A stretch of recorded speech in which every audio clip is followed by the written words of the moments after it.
Regule o ar-condicionado e ligue os ventiladores, porque o Discovery na Escola vai investigar o impacto do aquecimento global em biomas, climas extremos. Vamos descobrir como o aumento dos gases de efeito estufa, provocado pelas atividades humanas, começou a transformar os padrões do clima e a distribuição de água na Terra. Também veremos como estas mudanças estão ameaçando o Ártico e o restante do planeta. Um olhar detalhado sobre o clima, a seguir.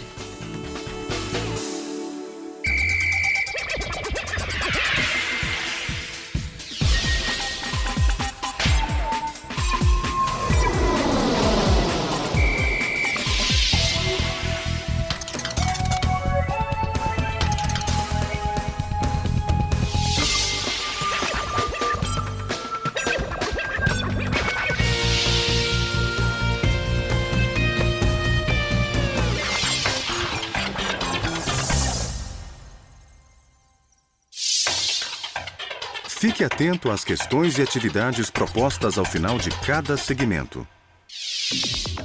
Ao assistir à primeira parte deste programa, reflita sobre as seguintes perguntas. O que as camadas de gelo do Ártico podem revelar sobre as mudanças atmosféricas? Como as atividades humanas podem afetar o clima? Ao longo de milhares de anos, o ser humano causou pouco ou nenhum impacto sobre o clima. Mas, conforme os países industrializados conquistaram avanços em suas produções e transportes, criamos uma reação climática, o aquecimento global.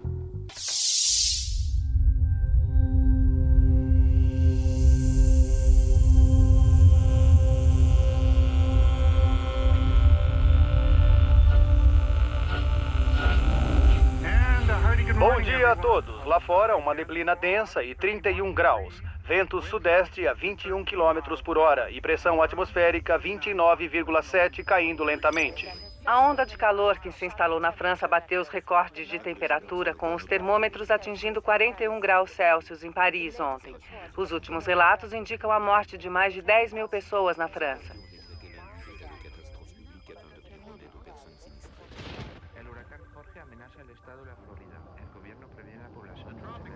O furacão tropical que se deslocou pela costa do Atlântico nos últimos 2 dias deverá A eletricidade foi restabelecida na ilha de Montreal e na costa sul durante o fim de semana. A vida está voltando ao normal depois da chuva de granizo que ocorreu há 2 semanas. Atingiu as regiões central e leste dos Estados Unidos, paralisando a capital da nação. A cidade ficou coberta por mais de 30 centímetros de neve. A tempestade chegou um dia antes da abertura da Conferência Internacional para a Redução dos Gases de Efeito Estufa. Na opinião da maioria dos cientistas, o rápido aumento na emissão desses gases é uma das causas das mudanças climáticas que testemunhamos em todo o planeta.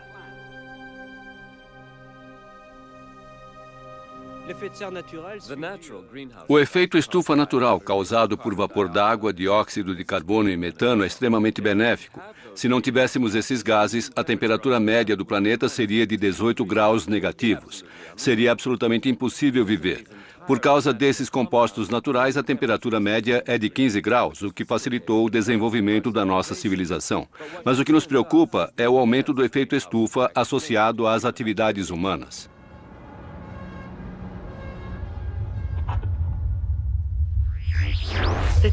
As chuvas torrenciais causaram deslizamentos de terra e inundações, resultando em quase 50 mil mortes na Venezuela na semana passada. O volume de chuva foi de 251 litros por metro quadrado. As mudanças climáticas vêm ocorrendo desde que a Terra se formou. Os céticos, ou aqueles que se dizem céticos, costumam dizer que a mudança climática é algo que sempre vai acontecer. É verdade, o clima sempre mudou. A questão principal não é se o clima vai mudar no futuro. É claro que vai. A questão é o que estamos fazendo para causar a mudança climática. As pessoas vão apontar para geleiras, ciclos interglaciais, e temos um conhecimento bastante razoável de como isso ocorre. Isso é irrelevante, o importante é saber que esses gases de efeito estufa vão mudar o clima no futuro. Neste início do século XXI, os distúrbios climáticos são perceptíveis em todo lugar.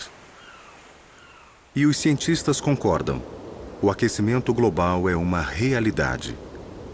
Isto é mais evidente nas chamadas regiões de risco, como o Ártico canadense, onde os efeitos já podem ser observados. Em Xmaref, no Alasca, a última tempestade destruiu 5,5 metros da costa. O prefeito pediu ajuda das autoridades estaduais para acelerar o processo de mudança da cidade.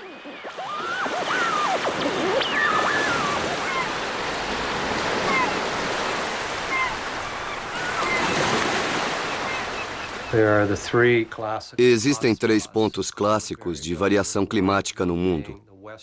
Um é o Ártico Ocidental, ou seja, a parte do Ártico no norte, do Alasca e Canadá, e a área do Vale Mackenzie.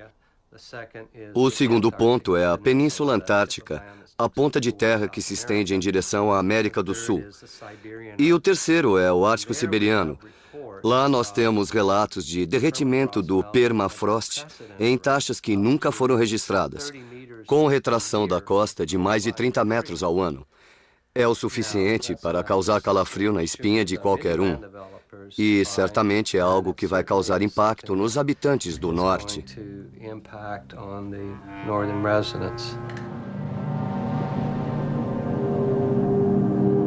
Como os habitantes de muitas outras cidades do norte, os moradores do Porto Sax, nas Ilhas Banks, estão sentindo o impacto do derretimento do permafrost. A drenagem dos lagos para o mar poderia mesmo privar a comunidade de sua fonte de água potável. Quando eu era criança, fazia frio o tempo todo. Conforme os anos foram passando, começamos a perceber, lá pelos anos 70, que o tempo estava esquentando aos poucos. E por volta dos anos 90, nós tivemos um verão muito quente, com alguns deslizamentos de terra, de barrancos e coisas desse tipo. Um lago chegou a escoar por completo. E há outro que, neste momento, está em processo de drenagem, está escoando para o oceano. Estamos vendo espécies de aves diferentes que nunca vimos antes.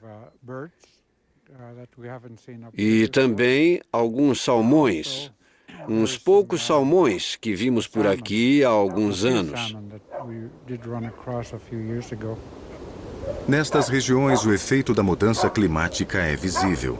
A fronteira sul do Ártico está se movendo para o norte. Os ecossistemas do sul, com novas espécies de plantas e animais como peixes, aves e insetos, estão migrando para o norte. Quando eu era adolescente, as pessoas costumavam prever o tempo com 1 ou 2 dias de antecedência. Mas agora não dá para fazer isso, porque ele muda muito rápido. Mais uma vez, as previsões são de tempo ruim para Londres. Áreas de baixa pressão dos 2 lados do Atlântico continuam a trazer chuva. Amanhã à noite, uma frente chega do oeste. Previsões do tempo a longo prazo tornaram-se objeto de uma sofisticada ciência nova. Para entender melhor como será o tempo dos dias seguintes, os climatologistas esboçam complexos modelos matemáticos. Para nós, o que define o clima no dia a dia é a temperatura, chuva e vento. Para começar, este é o objetivo de um modelo climático. Para poder simular o movimento do ar, temos que criar vários paralelepípedos e então montamos uma rede no planeta. Depois dividimos a atmosfera em uma série de camadas verticais. Isto nos dá um paralelepípedo em que, em seu interior, as leis da mecânica de fluidos que fixamos são seguidas. Se você pudesse caminhar no clima que simulamos, você sentiria um clima que não seria exatamente o mesmo lá de fora, mas seria algo muito parecido. Não seria um mundo totalmente estranho para você. Então, estamos realmente tentando capturar a variabilidade do sistema em uma escala de tempo muito curto. Para assegurar que o modelo é confiável, as variações anuais da temperatura de superfície que vão do vermelho ao roxo são simuladas. E a distribuição geográfica das temperaturas ao longo das estações é monitorada. Comparando a simulação com as medidas reais, o modelo imita a realidade com exatidão.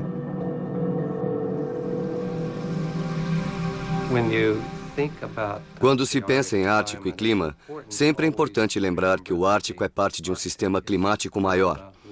E você não pode analisar os dois separadamente. É sempre útil pensar no sistema climático como algo que tem uma tarefa a ser realizada. Essa tarefa é espalhar a quantidade excessiva de calor que entra nas regiões equatorial e subtropical, transportando-a para o norte e para o sul, em direção às regiões polares, onde o calor é liberado para o espaço. Esse calor é transportado pela atmosfera e pelo oceano. Podemos dizer que metade do trabalho é feito pela atmosfera e a outra metade pelas correntes oceânicas.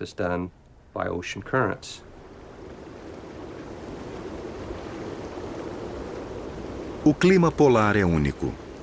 É onde ocorrem as maiores variações de temperatura do planeta.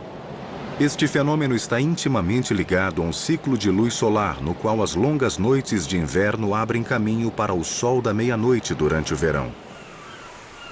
No verão há uma explosão de vida.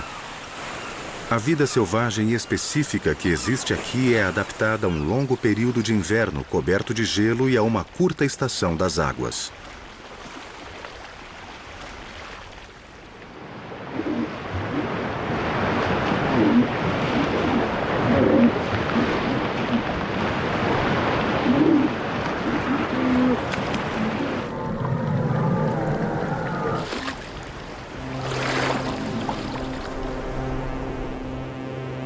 O gelo cobre 14 milhões de quilômetros quadrados no inverno. Isso é reduzido à metade no verão. No entanto, há evidência crescente de que a cobertura de gelo está se tornando permanentemente menor. Nos últimos 40 anos, calcula-se que perdeu cerca de 40% de seu volume.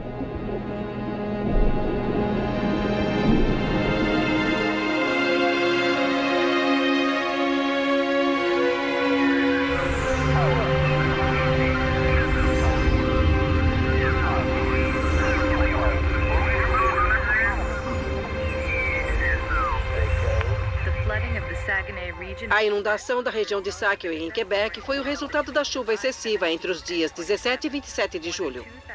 Mais de 2.000 milímetros de chuva caíram durante o período, o dobro da média para a região. A eletricidade e os serviços de telefonia foram interrompidos e centenas de casas foram arrastadas pela enxurrada. As autoridades anunciaram hoje que cerca de 16 mil pessoas foram evacuadas de suas casas.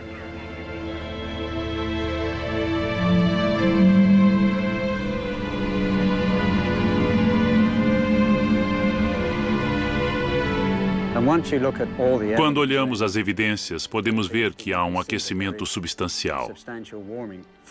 Percebemos isso ao analisar os testemunhos de gelo. Fica claro que está havendo um aquecimento. Acho que isso é indiscutível.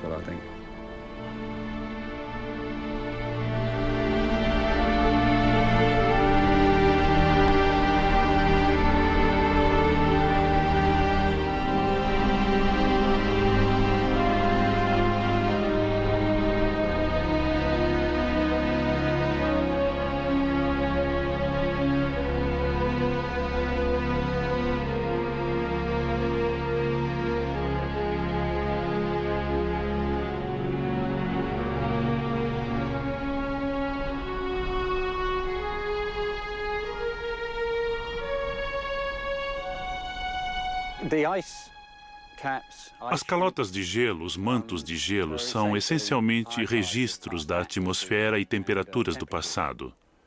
Se perfurarmos através dele, alcançamos o gelo limpo e encontramos a superfície do último verão.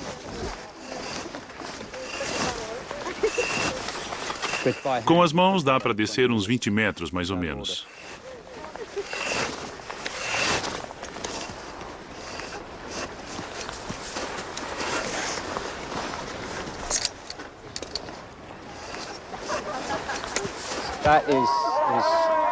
Provavelmente esta é a neve que caiu no ano passado. Podemos levar para o laboratório. Aí podemos cortar cuidadosamente, derreter e analisar. Ao norte vemos que a neve mais suja é a da primavera. Então fica um pouco mais limpa no verão. Aí começa a ficar suja no inverno e muito suja na primavera. Temos estas sequências. São quase como anéis de troncos de árvores.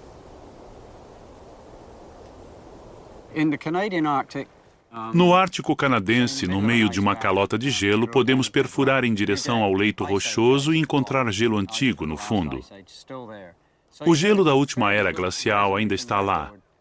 Então, temos um registro com uma resolução razoável de cerca de 11 milhões de anos atrás até hoje. Surpreendentemente, vemos que quando acabou a era glacial, ficou quente rapidamente, na verdade, mais quente do que hoje. E foi esfriando persistentemente desde então, até cerca de 150 anos atrás. Em seguida, ocorreu um tipo rápido de elevação de temperatura, seguido por uma pequena estabilização, sem muito aquecimento. Até que, desde 1985, começou uma elevação de fato. E neste último período, o dióxido de carbono tem a ver com os 50% do aquecimento. De onde veio esse dióxido de carbono? Obviamente, veio dos combustíveis fósseis. Nos países industrializados, as emissões de dióxido de carbono pela queima de combustíveis fósseis vêm de 3 fontes: produção industrial, motores de veículos e consumo doméstico. Este gráfico representa o aumento na quantidade de dióxido de carbono do fim do século XIX até o fim do século XXI. Em 1880, a quantidade era de 300 partes por milhão. Ela começou a aumentar na metade do século XX devido às atividades humanas. Hoje, as emissões de dióxido de carbono são de 7 bilhões de toneladas por ano. Neste cenário, no fim do século XXI, nós teremos mais de 25 bilhões de toneladas de dióxido de carbono por ano. Obviamente, essa é a pior hipótese. Eu espero que não seja assim. Não faz sentido, considerando o problema com o qual lidamos. É preciso entender que todo ano a biosfera dos continentes e dos oceanos absorve entre 2 e 3 bilhões de toneladas de carbono. Então, para estabilizar o efeito estufa, as fontes de emissão têm que se adequar ao que é absorvido. Isto mostra que há uma razão de 10:1 na previsão de emissão e no que deveria ser emitido para a natureza estabilizar o efeito estufa. Algumas emissões de dióxido de carbono são retidas e armazenadas por florestas e oceanos, que por isso são considerados sumidouros de carbono. O Mar de Beaufort, coberto de gelo durante parte do ano, é delimitado pela plataforma continental e pela calota polar. Ele recebe grandes quantidades de água doce do delta do Mackenzie. Aqui, o estudo das flutuações de dióxido de carbono é um interesse particular dos cientistas.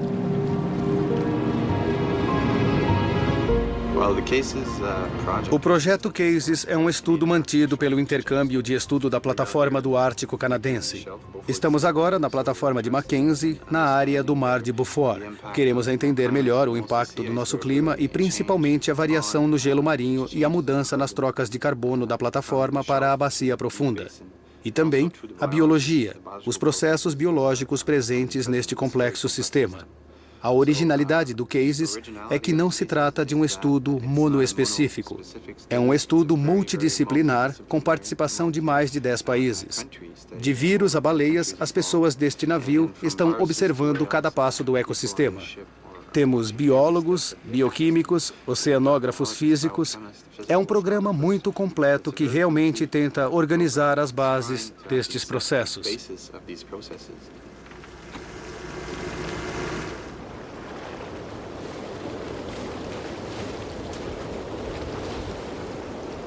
O primeiro estágio deste detalhado estudo é medir as trocas atmosféricas, o que entra no ar e a dinâmica dos gases que circulam lá.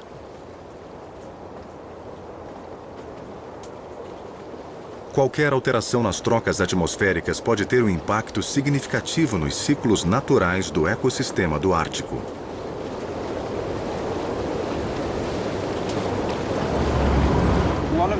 Uma das razões que torna o Ártico particularmente sensível é que uma pequena mudança na temperatura pode provocar grandes mudanças nas condições, especialmente próximas ao ponto de congelamento da água do mar. Se a temperatura do Ártico cai um pouco, isso significa que haverá mais gelo. O gelo reflete mais luz solar, tornando a superfície mais fria. Então, há uma reação positiva. Da mesma forma, se o Ártico esquenta um pouco, o gelo derrete mais cedo ou se forma mais tarde. E não precisa ser o ano inteiro. Uma pequena elevação de temperatura na primavera ou no outono, quando o gelo está se formando ou derretendo, é importante. Quando não há gelo, o oceano absorve muito mais radiação solar. E essa radiação solar aquece o oceano. Se aquece agora, vai continuar aquecendo.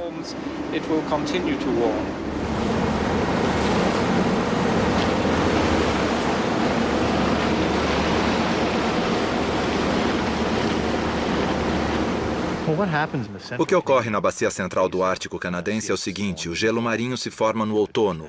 Conforme as temperaturas caem, o oceano congela a cerca de 1 a 1,8 graus negativos. E quando o gelo começa a se formar, ele isola o oceano da atmosfera. É a coisa mais significante que o gelo marinho faz. Ele desacelera o trânsito da energia do oceano para a atmosfera. Assim que a cobertura de gelo se solidifica, o ar resfria consideravelmente. Este primeiro gelo do ano, se não derreter completamente até o final de todas as estações do ano, vai permanecer pelo período de derretimento do verão e vai se tornar o que chamamos de gelo perene. Sobrevivendo aos verões, é claro que vai se tornando progressivamente mais espesso com o passar dos anos. Aqui a circulação do gelo ocorre por meio dos vórtices de água. E esses vórtices ficam circulando, se movendo, e vão continuar a circular pelo Ártico. No final das contas, o gelo vai ser sugado por um vórtice e vai acabar sendo escoado para o Estreito de Fram, no Atlântico Norte. Só então ele vai derreter.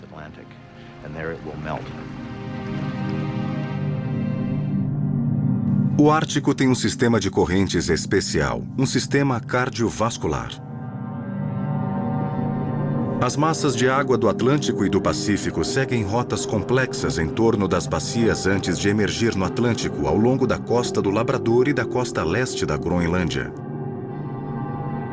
Lá elas se encontram com água salgada e quente da corrente do Golfo, que faz parte do grande sistema de correntes oceânicas que circunda o planeta. Nesta região, grandes massas de água de diferentes densidades colidem continuamente, empurrando a água mais fria para o fundo do oceano. São os movimentos das correntes de convecção. Isto contribui para o controle do clima. À medida que se move para o norte, a corrente do Golfo dispersa parte do seu calor no hemisfério norte. Sem isto, a Europa Ocidental teria um clima siberiano. Mas se a temperatura e a quantidade de água doce do Oceano Ártico mudassem, este ciclo essencial seria destruído. Uma corrente mais lenta resultaria em grandes variações climáticas. É impossível fornecer imagens simples e claras sobre como a Terra vai responder a essas mudanças nos padrões.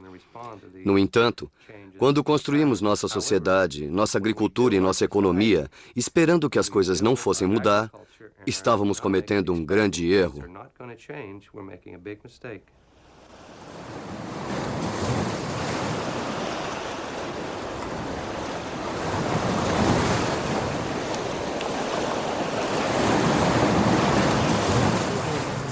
Je suis heureux de vous accueillir à Idriss. Oui, d'autant plus que pour moi c'est la première fois que je viens ici. En fait, Para tentar entender como o planeta irá reagir, os cientistas usam modelos climáticos que requerem um número astronômico de operações matemáticas para integrar numerosas variáveis. Mesmo supercomputadores têm que trabalhar duro por quase um ano para simular um século de mudança climática. Estas três máquinas são supercomputadores vetoriais. Eles produzem cerca de 300 bilhões de instruções ou operações por segundo e trabalham 24 horas por dia, 365 dias por ano.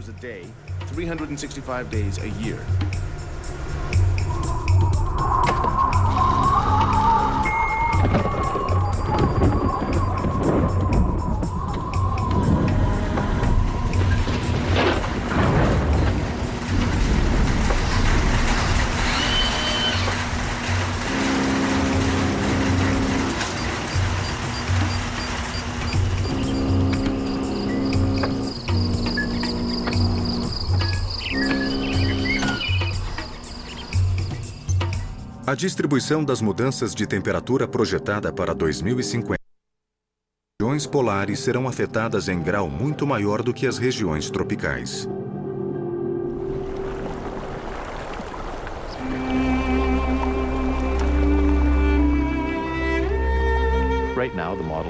Agora, os modelos preveem que o gelo do mar pode se tornar sazonalmente ausente já em 2050, o que significa que não existirá cobertura de gelo no verão. Isso tem efeitos de longo alcance.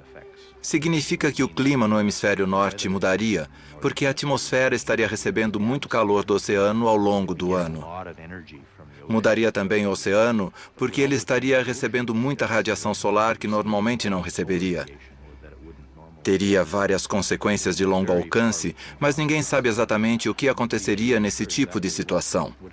Esta é uma das principais razões pelas quais destinamos tanto esforço e ênfase em um trabalho de pesquisa detalhado no gelo marinho. Precisamos entender isso agora, para que possamos fazer previsões razoáveis sobre o que nos reserva o futuro.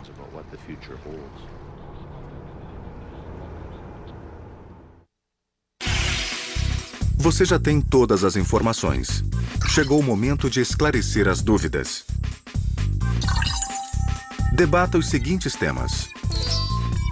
O que as camadas de gelo do Ártico podem revelar sobre as mudanças atmosféricas? Como as atividades humanas podem afetar o clima? Tente isto. Liste alguns tipos de climas extremos que podem piorar em virtude do aquecimento global. Se você quer aprender mais sobre os efeitos do aquecimento global, confira os seguintes websites.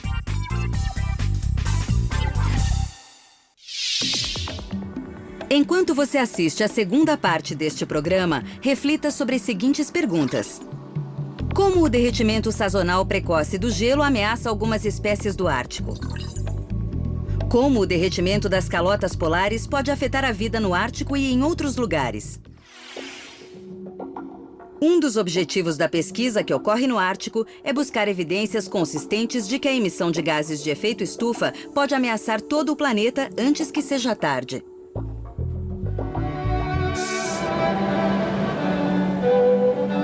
No Ártico, tudo está ligado a um ciclo de luz solar especial. Os organismos marinhos se adaptaram ao verão muito curto, mas extremamente produtivo. Como a cadeia alimentar é formada por poucos elos, a energia é transferida para o topo desta cadeia com bastante eficiência. De diatomáceas a copépodes, de pequenos peixes como o bacalhau do Ártico a focas e, finalmente, ao urso polar.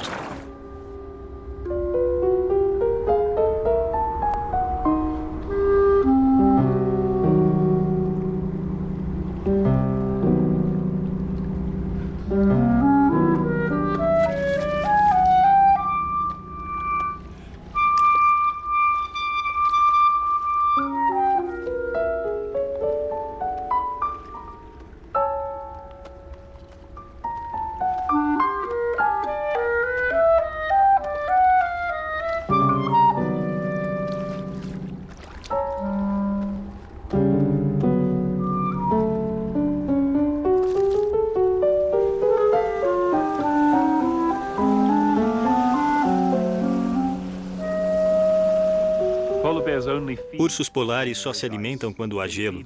Eles se alimentam um pouco no verão, mas de forma suplementar. Para se alimentar da maneira apropriada, para ganhar peso e sobreviver ao longo do ano, eles precisam ter uma plataforma de gelo, porque sua principal comida é a foca anelada. E sem gelo, eles não podem caçar as focas. Eles têm que caçar as focas no gelo quando elas vêm à superfície para respirar. Então o gelo é essencial para os ursos.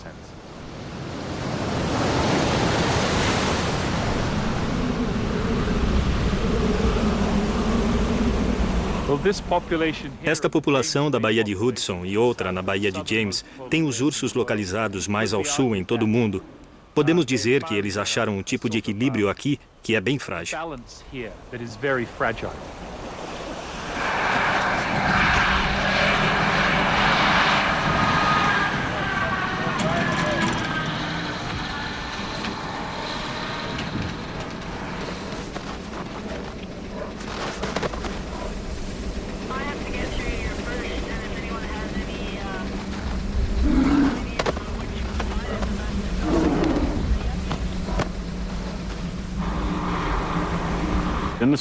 Os ursos não comem no verão. Quando eles saem das tocas de gelo em julho, eles não se alimentam, a não ser que achem uma baleia azul ou uma rena morta. Eles só comem se encontrarem algum animal que possam recolher. Eles dependem completamente de suas reservas de gordura para sobreviver no verão.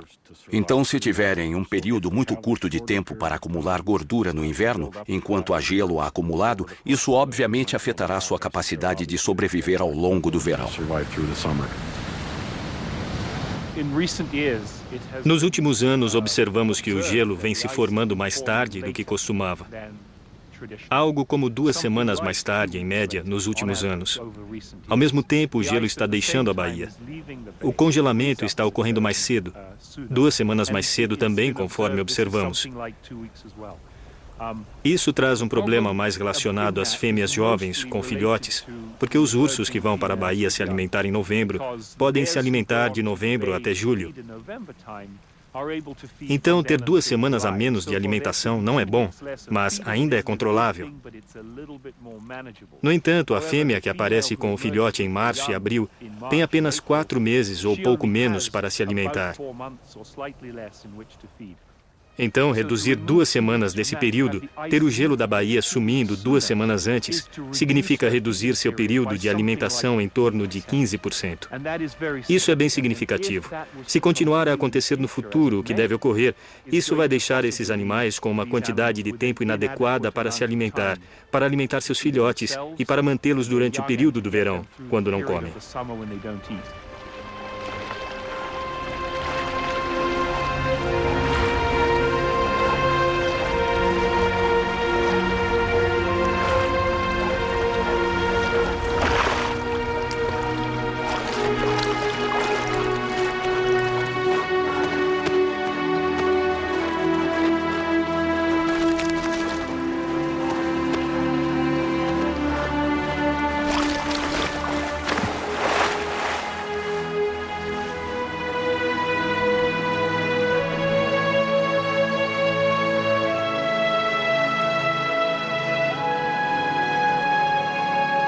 Se os cálculos são precisos e a capa de gelo de fato desaparecer por volta de 2050, é bem provável que um número de espécies de organismos marinhos, incluindo mamíferos que dependem do gelo, desapareça. O que vai acontecer com formas de vida aquáticas como as algas do gelo que evoluíram para sobreviver em determinadas temperaturas?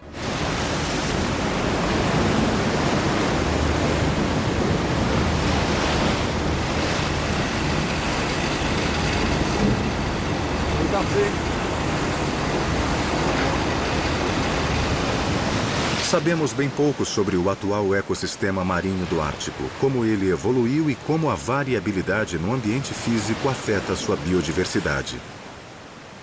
Isto torna difícil prever o que acontecerá se a capa de gelo desaparecer.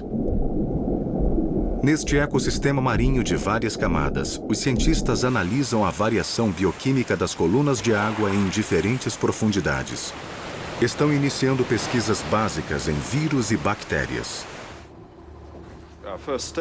Nosso primeiro passo é coletar amostras de diferentes camadas do oceano. Basicamente, estamos tentando entender a estrutura e o funcionamento desse ecossistema, como esse ecossistema funciona e como ele mudará no futuro, como mudou no passado, reagindo a variações climáticas. A falta de uma capa de gelo muda tudo. Muda a estrutura deste ambiente e a natureza dos habitats para as formas de vida do ambiente. Vai haver uma mudança nas espécies, sem dúvida. Vamos ter ganhadores e perdedores nesta mudança. Na parte norte do Ártico, já estamos vendo a perda de ecossistemas inteiros. Ecossistemas baseados no gelo, por exemplo, que estão desaparecendo. Sistemas de gelo antigos, de muitos milhares de anos, colapsaram por um excesso de 50%, 60% ou 70%. Existem alguns tipos de ecossistemas que não farão mais parte do ambiente do Ártico, mas eles serão substituídos por outros tipos de organismos, outras formas de vida.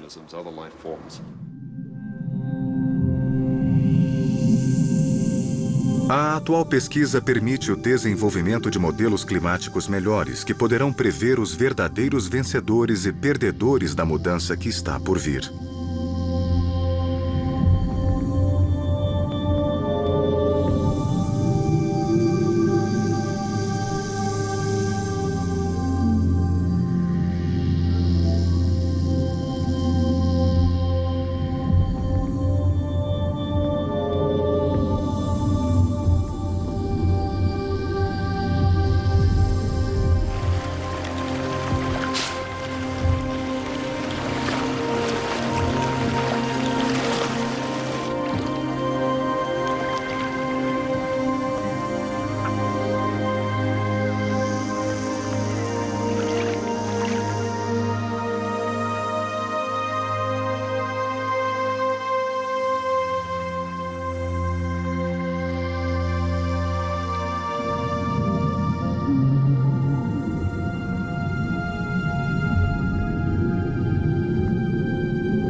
É um ecossistema que está em sintonia com a época do gelo, com o período da quebra e a época do derretimento.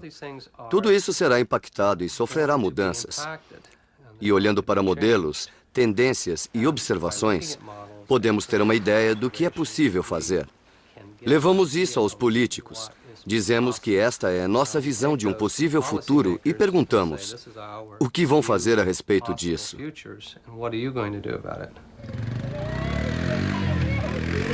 O estado de emergência ainda vigora em Praga hoje, após a pior enchente do século. Barreiras temporárias foram erguidas. Temos uma crise de energia hoje. Por isso eu decidi não assumir obrigações sobre o dióxido de carbono. Vamos trabalhar com nossos aliados para reduzir os gases de efeito estufa, mas eu não vou aceitar nenhum plano que possa prejudicar nossa economia e os trabalhadores americanos. Esta simulação mostra uma projeção para o aumento da temperatura na superfície. Seria uma variação anual. A temperatura aumenta ano a ano. O marcador vai até o ano 2100. Podemos ver que toda a superfície da Terra fica mais quente gradualmente. As cores vermelhas indicam temperaturas mais quentes.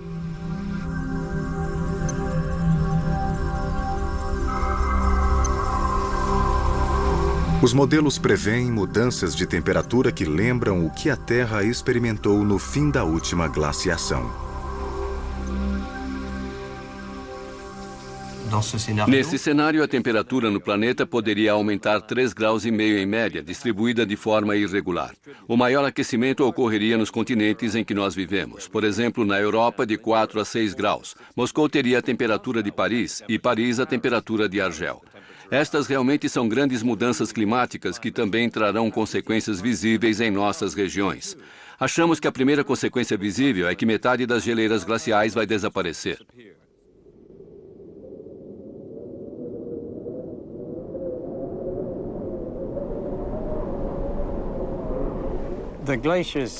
As geleiras, onde quer que estejam, têm uma natureza parecida com um saldo bancário. A neve cai sobre elas do topo para a base durante o inverno. Quando chega o verão, a neve do topo permanece e mais abaixo ou na base, a neve derrete. Se a neve derrete mais do que se acumula, ficamos com um saldo negativo ao longo do tempo. No Ártico canadense, sem dúvida, nos últimos 25 anos, as geleiras estão ficando cada vez mais negativas.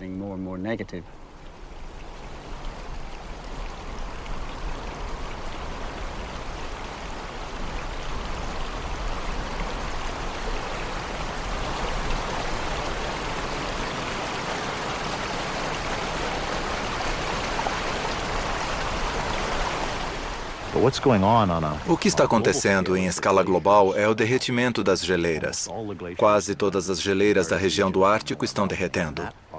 A água liberada pelo degelo está indo para os oceanos. Na verdade, é uma das coisas que agrava a erosão da costa nesse local, porque o nível do oceano está subindo. E ele está subindo porque as geleiras estão derretendo e não porque o gelo marinho está derretendo. Além disso, conforme o planeta esquenta, o nível dos oceanos aumenta por expansão. A água aquece e se expande. Esses dois fatores se combinam e diminuem o gelo marinho em uma região. E olhando para o oceano aqui na área de Mackenzie, há outro problema com a erosão costeira, porque há menos gelo nesta área.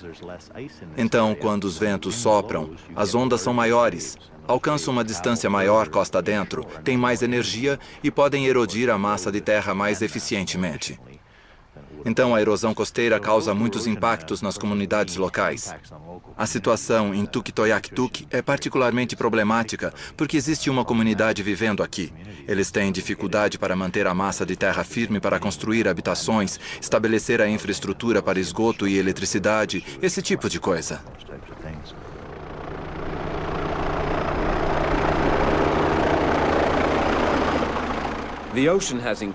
O oceano tem uma inércia incrível, o que significa que uma vez que a expansão térmica afete o oceano, ela continuará implacavelmente.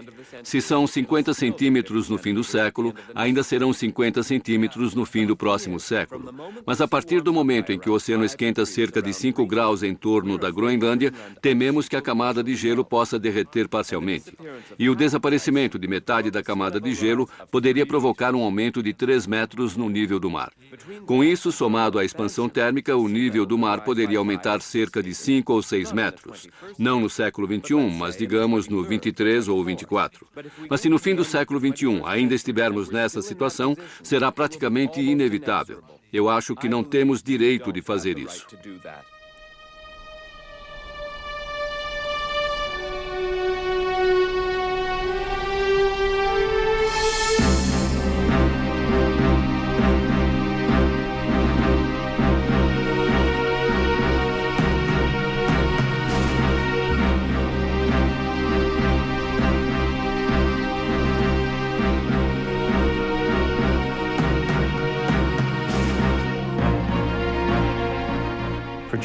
Quando projetamos o clima daqui a 20 anos, por exemplo, conclui-se que essas projeções não são muito fiéis ao cenário que usamos para a emissão de gases de efeito estufa nos próximos 20 anos. Porque muito do aquecimento que irá ocorrer neste período será resultado de emissões dos gases de efeito estufa do passado. É o que os climatologistas chamam de aquecimento comprometido. Então, nós já provocamos o aquecimento futuro devido a mudanças na composição da atmosfera. O sistema climático não está em equilíbrio atualmente com a mudança de composição da atmosfera. E mesmo que a gente pare de emitir gases de efeito estufa e que a gente consiga estabilizar a composição da atmosfera, o clima terá que se esforçar por um bom tempo para manter o equilíbrio com as condições modificadas.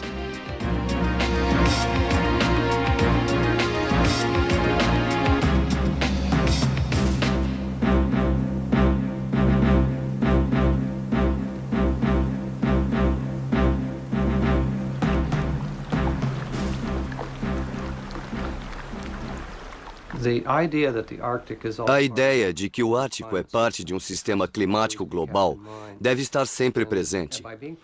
E fazendo parte do sistema, se ele for provocado, poderá reagir.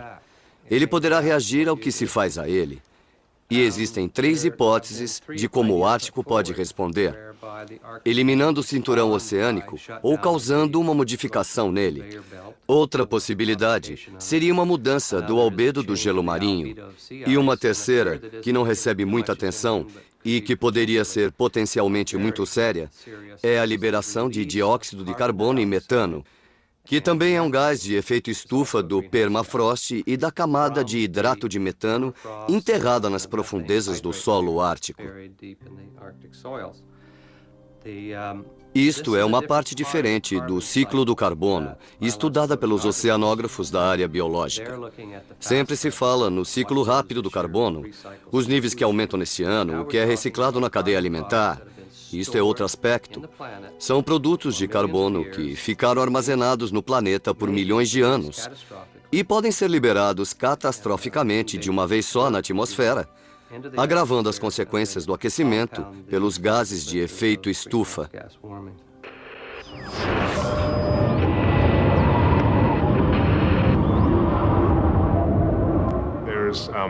Há várias previsões, em maior número a cada dia, sugerindo que em um clima mais quente do que o de hoje, poderíamos esperar eventos de precipitação extrema mais frequentes.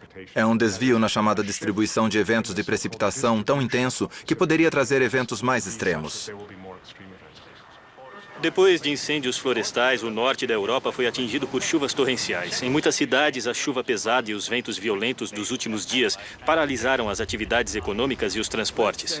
Digamos um clima mais variável, mais radical. Isso pode ser visto mais do que em qualquer lugar nas apólices de seguro. O problema não é o clima normal, embora isso também seja um problema. É a variação. Temos medo de variações climáticas muito grandes. Ainda não temos prova, mas os riscos de um clima mais quente seriam mais tempestades, mais tornados, mais efeitos adversos em infraestruturas e na vida cotidiana.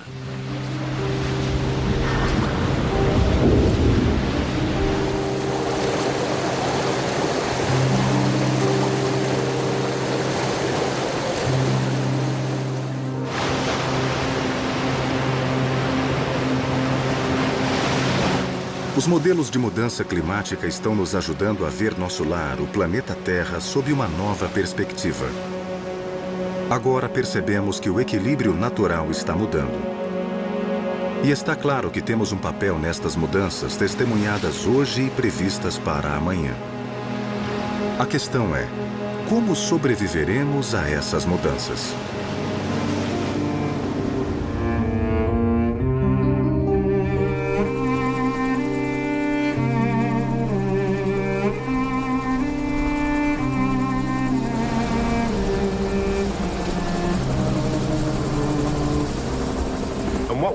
O que precisamos fazer se quisermos reduzir as emissões é deixar os níveis mais baixos do que antes de 1990.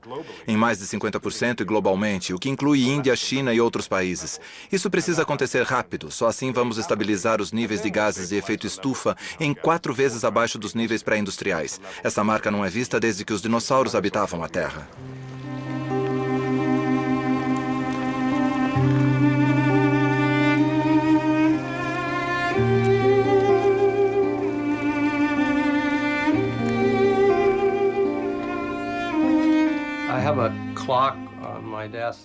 Eu tenho um relógio na minha mesa com um pequeno urso polar andando na água. Ele me lembra que o tempo está passando. Nós precisamos começar a nos preparar. Precisamos tomar atitudes para manter o que temos. E eu só espero que meus netos não olhem para o meu relógio e perguntem: que urso branco é esse rodando aí?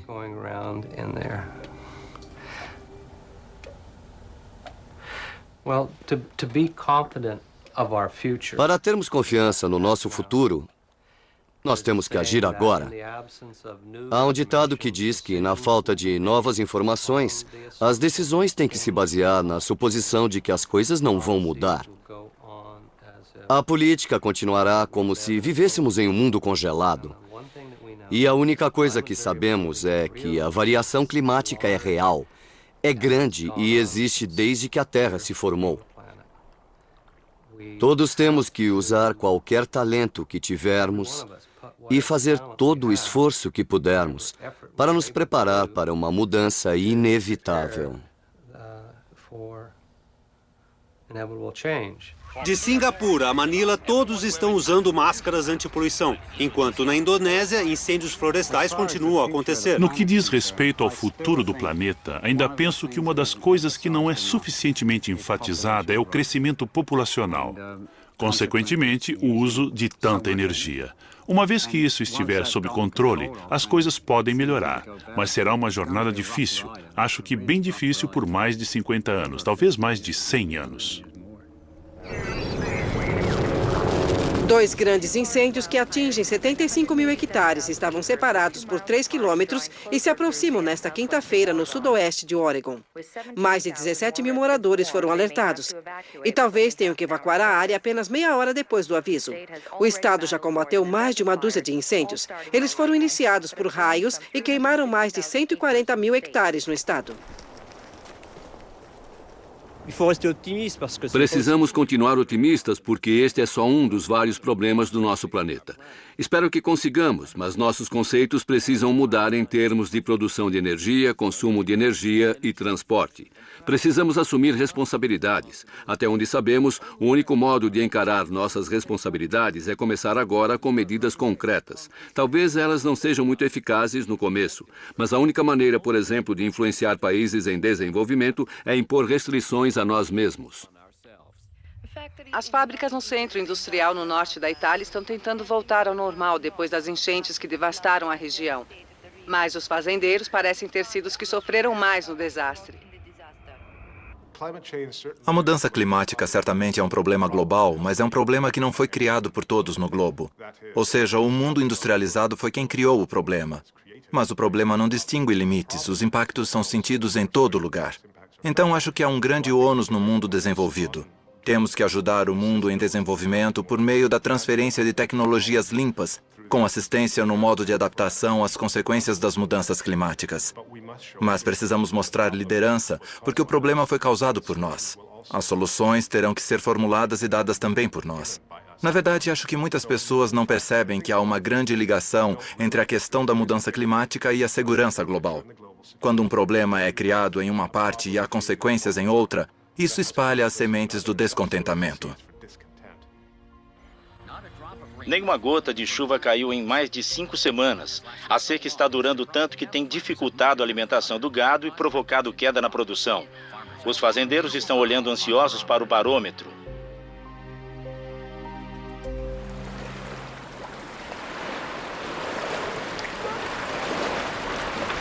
Hoje estamos vivenciando uma mudança climática extremamente rápida para os padrões da história. E os cientistas preveem uma cascata de reviravoltas com efeitos devastadores.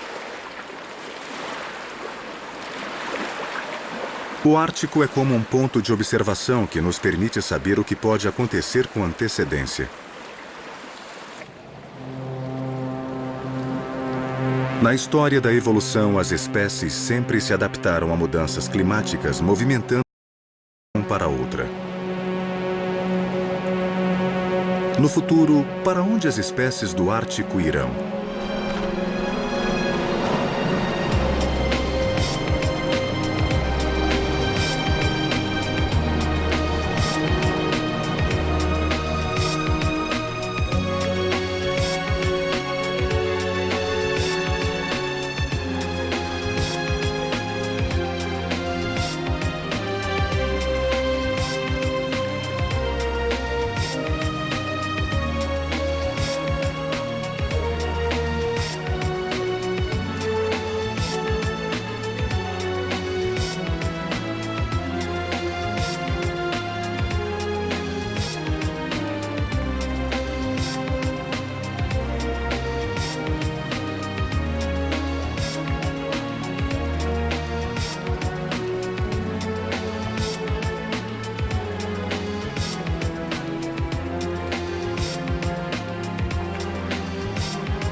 Você já tem todas as informações.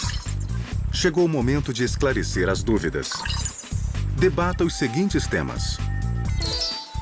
Como o derretimento sazonal precoce do gelo ameaça algumas espécies do Ártico?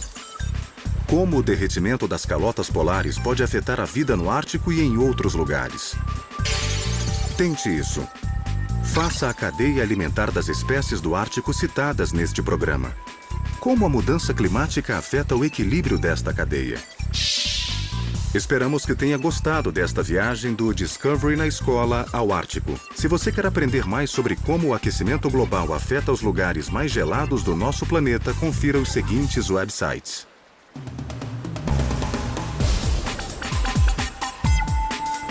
Versão brasileira Vox Mundi.